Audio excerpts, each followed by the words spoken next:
começando o programa Olha Ela com o quadro Ciclo na TV. O meu nome é Carla Costa e você é meu convidado. Um programa inspirador que promove um relacionamento saudável, uma autoestima positiva. Hoje estou aqui com a doutora Roxane Dalarme. A nossa conversa vai ser sobre compulsão alimentar. Seja bem-vinda, doutora. Pode se apresentar, por gentileza? Muito obrigada pelo convite, Carla. Fico muito feliz.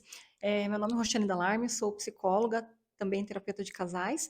E hoje, eu vou conversar um pouquinho com vocês sobre emagrecimento, compulsão alimentar e ansiedade.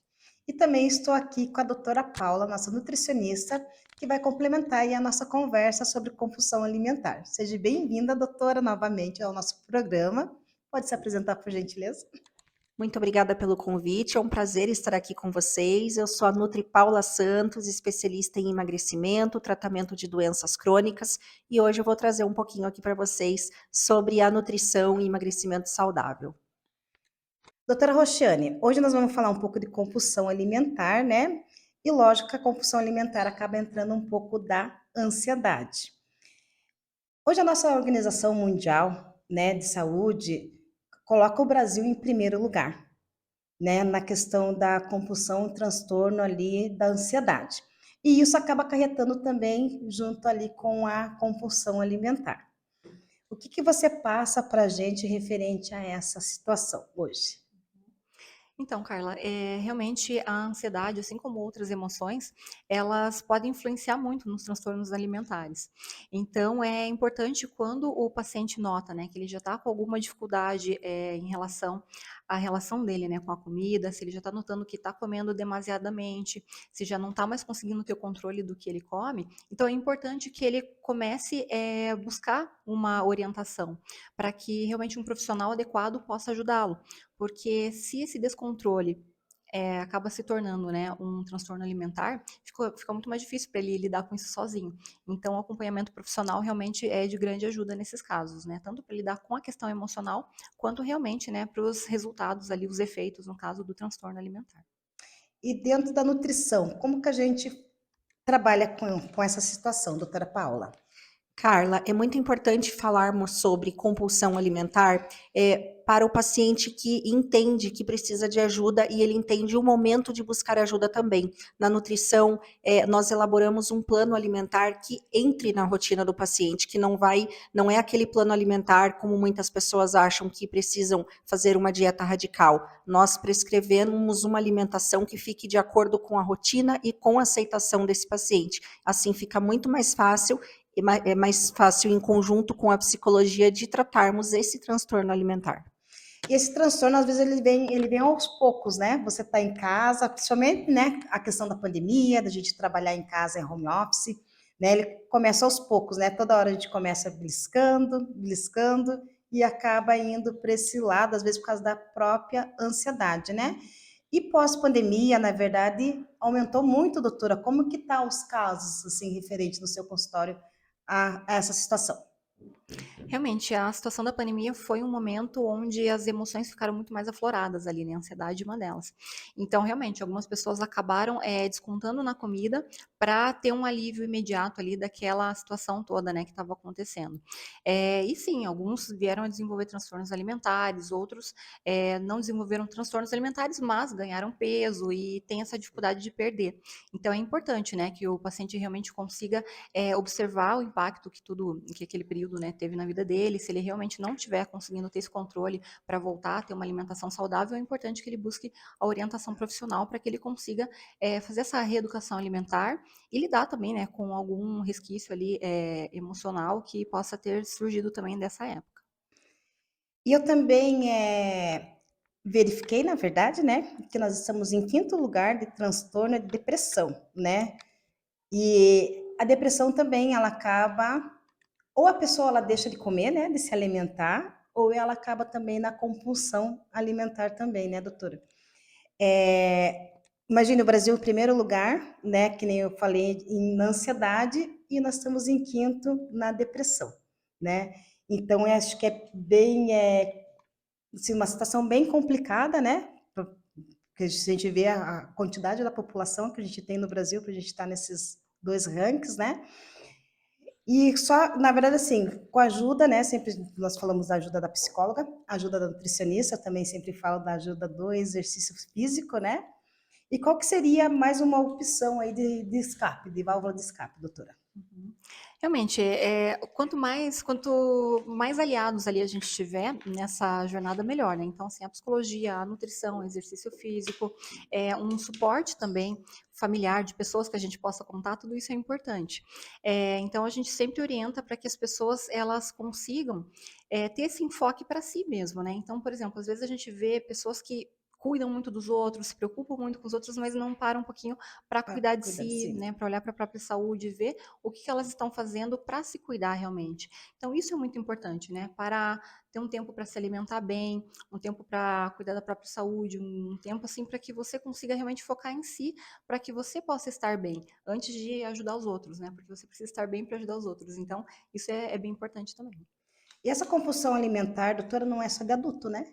Não, não, tem também crianças, adolescentes, não são só os adultos. Então, isso também é importante até que a família perceba, né? Se o filho ali, a filha, está desenvolvendo também algum tipo de problema alimentar ou realmente, né, já beirando ali um transtorno, é muito bom que a família consiga notar isso para procurar auxílio quanto antes.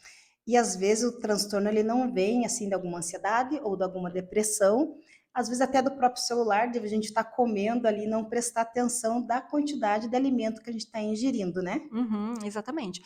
O celular, a televisão, telas, enfim, né, são fatores que realmente acabam atrapalhando muito na alimentação, porque são distratores. Então, enquanto a pessoa está focada em alguma coisa, seja o celular, a televisão, ela acaba comendo num segundo plano e realmente ela não percebe que está comendo demais, que já está satisfeito, que poderia parar, né, e ela continua. Então, isso acaba podendo, né, trazer um problema ali mais para frente. Doutora Paula, e essa, quando a gente faz esse tipo de alimentação ali, com o celular junto, né?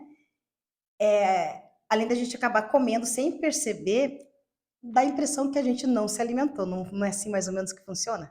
Sim, Carla, porque o momento de comer não é simplesmente para você matar a fome. Você está alimentando o seu corpo. É um momento para nutrir o seu corpo, nutrir a sua mente, nutrir os seus órgãos para que eles funcionem de forma correta. Então, quando você come olhando para o celular, você não consegue sentir o momento real da saciedade. Você simplesmente só come, mastiga e engole e está mais preocupado com as telas do que com o alimento em si. Então é bem importante, eu sempre passo para os meus pacientes que na hora de comer, deixem o celular de lado, não assistam TV, para que vocês consigam identificar o momento real da saciedade, para que você consiga parar de comer na hora que você realmente já matou a fome.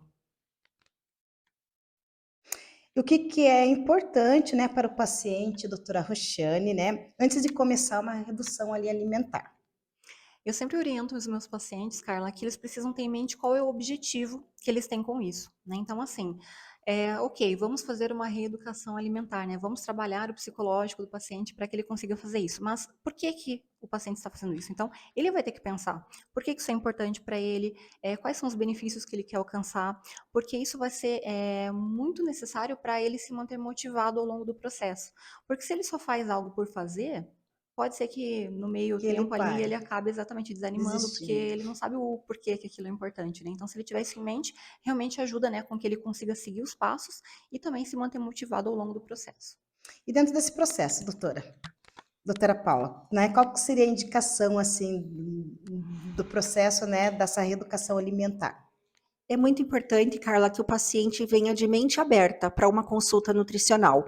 A intenção da consulta não é mudar a vida do paciente, mas é ele entender que os hábitos, talvez ele tenha que adotar hábitos novos. Ele precisa entender que a redução precisa acontecer, a redução da compulsão, como nós falamos agora. Aquele paciente que já tem uma mente obesogênica, às vezes ele nem é obeso, mas a mente dele é obesogênica, ele gosta de comer bastante, mesmo sem fome. Então é importante que quando ele venha na consulta, ele venha de mente aberta para aceitar as mudanças que serão benéficas para a saúde dele em primeiro lugar. Doutora Rachane, tem pacientes, né, que ele acaba fazendo a redução de estômago, né, para perder peso, e com isso ele não, às vezes, que nem a doutora Paula acabou de mencionar, né, a mente deles, eles não está preparada para essa redução né, do estômago que foi feita. Ainda ele está assim com aquele pensamento, né, daquela compulsão ainda alimentar. Qual que seria, né, os fatores aí principais para que ele tenha essa consciência que ele, né, é um paciente, né, a gente, com uma cirurgia, né, de redução de estômago ali. Uhum. Carla, é muito importante que o paciente ele tenha um apoio adequado por meio de uma psicoterapia, porque realmente uma uma intervenção cirúrgica ali não vai mudar a cabeça dele, né. Então, se ele não aprender como que ele tem que pensar sobre o alimento, como que ele tem que se relacionar com a comida, a tendência é que ao longo do tempo ele volte aos velhos hábitos. Então, ele volte a se alimentar de uma maneira que não é boa para ele e volte a ganhar o peso, né. Então, realmente ele precisa de um trabalho onde, os pensamentos permissivos, os pensamentos que levavam ele antes a comer exageradamente, sejam reformulados, né. Então isso sim vai fazer com que ele consiga ter a mentalidade correta para que ao longo da vida dele, ele consiga manter o novo peso, né, após ali o procedimento cirúrgico. E dá para trabalhar com ele antes da cirurgia? Com Começar a certeza. trabalhar, fazer esse trabalho antes? Exatamente. Na verdade, é muito importante que seja feito esse tratamento antes também, né, porque senão o paciente até pode acabar tendo uma expectativa errada do processo. Então, assim, ele acha que talvez: "Ah, fiz a cirurgia, depois, ok, meus problemas estão Sim. acabados, né, eu posso voltar a comer tranquilamente que eu não vou mais engordar", e não é assim. Então ele precisa estar com a mente preparada já previamente, né, antes da cirurgia, para que ele continue mantendo, né, essa mentalidade nova após, né. Então é bem importante esse trabalho, antes e depois. E após essa cirurgia, né, doutora, a alimentação é totalmente restrita, né, não é uma alimentação Comum. comum, né? Sim, Carla, depois da cirurgia bariátrica, ele precisa ter todo o acompanhamento multidisciplinar, com a nutrição hospitalar, com as orientações do médico, com as orientações do psicólogo, porque a alimentação vai mudar radicalmente. O paciente pós-bariátrico, ele vai começar comendo uma alimentação líquida, depois ele vai passar para alimentação pastosa, e só alguns meses depois ele volta a comer sólido numa quantidade muito menor, muitas vezes por pequenas colheres de sopa. Então, o paciente pós-bariátrico, ele tende a desenvolver bastante deficiência de vitaminas. Ele tende a desenvolver ele tende a ficar enfraquecido, porque o sistema imune dele vai ser afetado, porque ele não vai conseguir comer na quantidade que o corpo dele necessita. Então, tudo isso, além de trabalhar na psicologia, tem que ser feita uma dieta, uma alimentação específica, tanto no antes quanto depois para esse paciente. E que emoção, doutora Roxane, faz o paciente, né, comer mais? O que que leva ele ali estar, né, ingerindo comida o tempo inteiro, né, o tempo Aham. todo? A gente nota bastante a presença da ansiedade ali, né, como provavelmente é a maior emoção que acaba influenciando nessa necessidade de o paciente estar comendo muitas vezes. Mas ela não é a única. Então, assim, a gente nota que tem pacientes que não comem só quando estão ansiosos, mas quando eles estão entediados também, né? Sim. Ou, por exemplo, uma pessoa que está feliz, está eufórica, está empolgada com alguma coisa, às vezes ela também se permite comer a mais, em determinadas ocasiões. Então, isso é muito particular de cada pessoa. Tem até pessoas que estão ansiosas, mas aí não comem tanto. Então, a gente precisa realmente, né, orientar o paciente para que ele consiga perceber quais são as situações e as emoções envolvidas nesses momentos onde ele percebe, né, que tem aí maior necessidade de ingestão de alimentos sem ser por fome mesmo, né? Ou até, se ele estiver sentindo muita fome demasiadamente, que ele consiga notar qual é a emoção envolvida, para que aí, junto com o psicólogo, né, ele consiga lidar com a origem disso, né? Então, realmente, lidar com essa emoção aí que está sendo a causa. E às vezes também, né, o paciente, né, falando como estamos falando como paciente, a pessoa em si, ela acaba ou deixando o dia inteiro sem comer, né, e daí acaba fazendo uma ou duas refeições e acaba exagerando naquela compulsão também. E qual que seria o certo, doutora Paula, né, a quantidade de vezes a gente está ingerindo aí um alimento? A melhor forma de controlar um paciente ansioso, a compulsão alimentar, é fracionando essas refeições, Carla. Pelo menos café da manhã, almoço, lanche da tarde e jantar. Pelo menos 4 refeições por dia.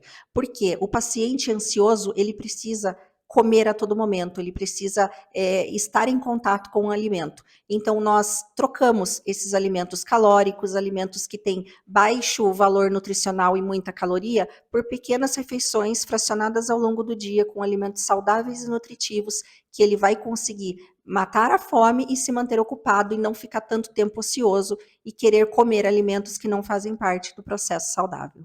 Muito obrigada, doutora. Vamos chamar nossos colaboradores e voltamos já já. E para falar de nutrição e suplementação, estou aqui com a doutora Paula, nossa nutricionista.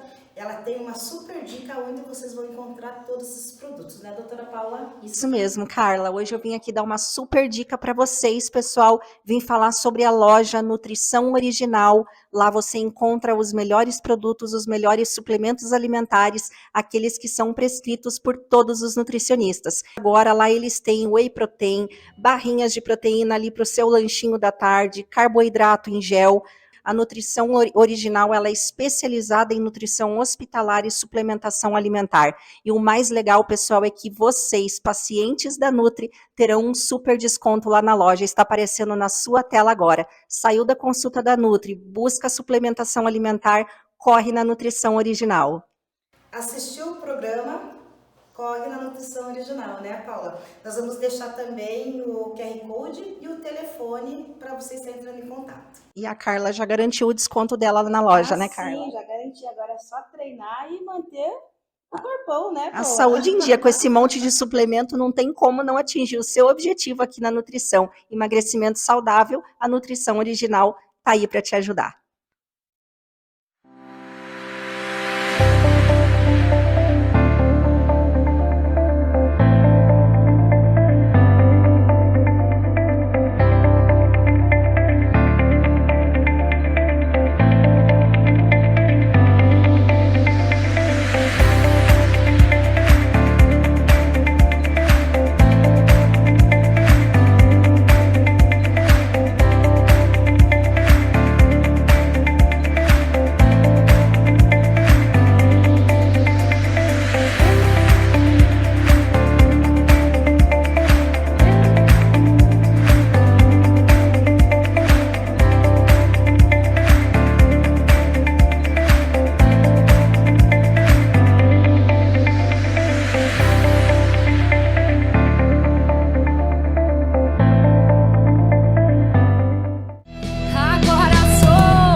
Voltamos com o nosso bate-papo com a doutora Roxane e a doutora Paula. Hoje o nosso tema é sobre compulsão alimentar. Doutora Roxane, hoje você tem um plano alimentar que você possa estar passando, né, junto com a doutora Paula também, se vocês puderem, né, algumas tarefas, né, que a gente possa estar fazendo em casa para que essa compulsão não venha, né, à toa? Então, Carla, uma tarefa bem importante que eu passo para os meus pacientes logo no início do tratamento é que eles façam uma lista, realmente escrevam, né, quais são as vantagens e os benefícios que eles têm, que eles esperam alcançar com o emagrecimento, né, com essa reeducação alimentar. Porque se eles não tiverem isso em mente, vai ficar um pouco mais difícil de eles se manterem motivados ao longo do processo, né? Então, se eles começam colocando, olha, no campo saúde, o que eu acho que eu vou ter de benefício? Ou no campo estético, o que eu acho que eu vou ter de benefício? Ou na minha vida social, enfim, né, em diversas áreas da vida, quais são os resultados positivos que eles esperam alcançar? Isso vai fazer com que eles consigam se imaginar, né, dentro ali desses resultados, e também sempre que eles tiverem alguma dificuldade para seguir ali o tratamento, eles vão lembrar do porquê que eles estão fazendo isso. Então também ajuda, né, a que eles consigam se manter motivados. Eu tenho uma motivação em casa, é não comprar. Né? Porque eu também passei a trabalhar em casa na questão da pandemia e eu aumentei bastante, assim, tipo, o consumo de alimentos, né? Até em questão, tipo assim, eu treino, né? A Paula sabe, eu cuido da alimentação, mas se a gente compra, né, doutora, a gente acaba ingerindo. E qual que são as dicas, doutora, que você dá dentro dessa alimentação aí para que a gente possa comprar, né, ter em casa e não, né, ou talvez até comer um pouco mais, mas tendo uma alimentação ali mais saudável também dentro do... Em primeiro lugar, eu sempre falo para os pacientes que eles têm que ter paciência com o processo. Uma pessoa que gosta muito de doce, ela não vai parar de comer doce. Sim, Ela vai continuar comendo doce. Então, eu ensino os meus pacientes a ter equilíbrio. A nutrição, ela não é proibição. Aquela nutrição que proíbe, ela fracassa. Nós temos que ter uma nutrição equilibrada. Ensinar o paciente que ele pode comer doce, ele pode comer pizza, mas ele precisa comer para matar a vontade e não para ficar exato. estufado. Então, se o teu gatilho é comer uma caixa de bombom inteira, compre um bombom. Se o teu gatilho é comer uma pizza toda, divida uma pizza com toda a família. Então, eu indico que os pacientes tenham essa reeducação alimentar sem estresse, sem radicalismo, porque o radicalismo não funciona, ele vai só fazer com que aí sim você queira comer ainda mais. É fracionar e equilibrar. Pode comer de tudo, Deus que saiba se alimentar, né? Exato, nas quantidades limitadas. Doutora Roxane, e como que o paciente pode, né, lidar com as pessoas, né? Que incentivo ele está ali comendo? Às vezes pode ser um casal de namorado. Normalmente, né, os namorados, eles começam a namorar, eles começam a frequentar mais restaurantes, né, pedir mais iFood em casa, né? Quando o caso também acontece isso. O que que a doutora aí pode estar... Então, essa pergunta é bem importante, né, Carla? Porque realmente, às vezes a gente até procura seguir uma dieta, fazer uma reeducação alimentar, mas as pessoas que estão em volta às vezes não colaboram tanto, né? Sim, Então isso pode acabar dificultando.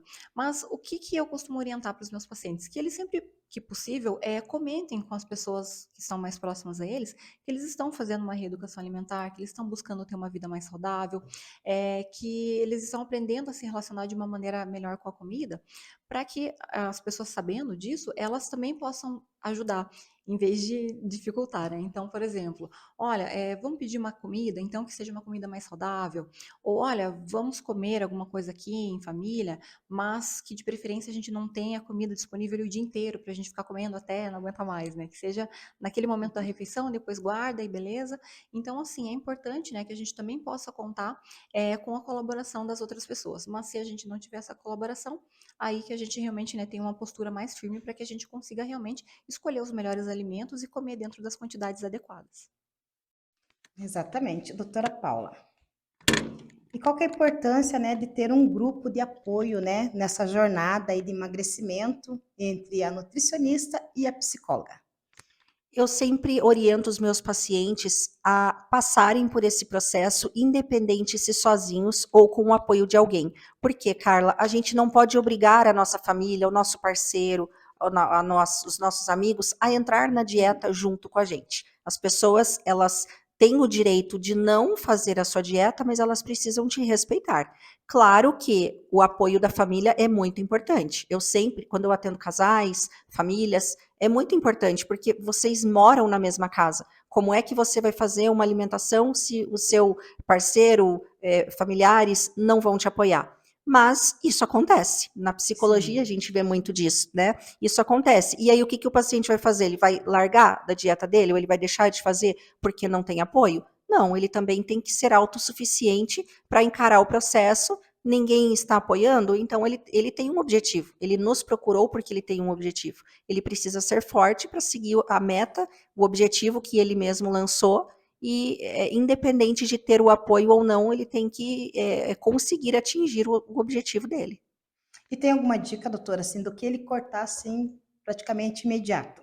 Tipo refrigerante, Existem né? alimentos, nós não temos um alimento vilão, nós temos um grupo de alimentos, que são os alimentos industrializados, os ultraprocessados, os refrigerantes, os alimentos ricos em açúcar, ricos em sódio, congelados. Então, o ideal seria começar por esses alimentos, pelo menos ali nos primeiros meses da alimentação, para que o corpo dele entre numa reeducação alimentar saudável e entenda que ele está mudando os hábitos. É reduzir. Se ele toma refrigerante todos os dias, tentar pelo menos tomar no final de semana. Se ele come uma caixa de bombom inteira, diminuir dali para uma unidade. Ele reduzir os exageros. Não tem um alimento vilão, mas reduzir a composição daquela alimentação pobre em nutrientes que ele faz todos os dias.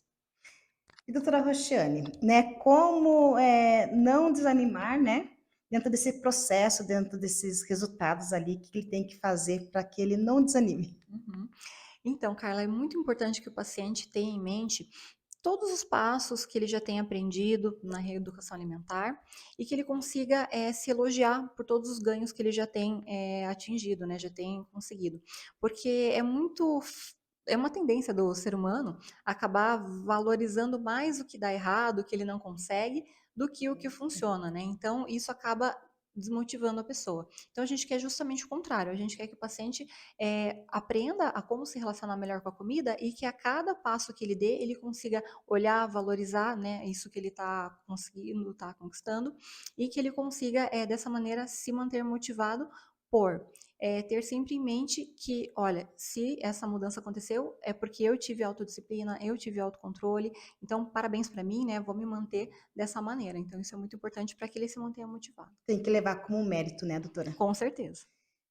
E o nosso programa está se encerrando e eu agradeço a participação da doutora Roxiane, nossa psicóloga, e a doutora Paula, nossa nutricionista. Para vocês que querem mais informações, né, sobre compulsão alimentar ou se alimentar uma alimentação saudável, a doutora Roxiane, por gentileza, pode deixar para nós a sua rede social? Então, todos que quiserem me procurar, vou ter imenso prazer em conversar com vocês, tirar as dúvidas. A gente pode também agendar uma consulta para esclarecer melhor as dúvidas que vocês tiverem em relação à compulsão alimentar. O meu Instagram é roxanedalarme.psi e eu atendo também na rua Padre Anchieta, 2454, no Bigorrilho, ali em Curitiba. Então, vocês podem me procurar, a gente pode marcar uma consulta tanto online quanto presencial e eu vou ter imenso prazer em conversar com vocês e poder ajudar cada um de vocês. Doutora Paula, por gentileza, obrigado, né, por estar aqui mais uma vez conosco. Pode deixar sua rede social, por gentileza? Eu que agradeço pelo convite, foi um prazer participar desse momento com vocês. Convido a todos a visitarem a minha página no Instagram, @nutri.paula.santos. Lá vocês encontrarão inúmeras informações, dicas, receitas, informações sobre o emagrecimento saudável. Venham conhecer o meu método que funciona, porque aqui eu trabalho com a nutrição sem radicalismo e sem sofrimento. Sejam todos bem-vindos, será um prazer receber vocês no meu consultório. Obrigado. E vocês de casa, fiquem com a nossa próxima programação.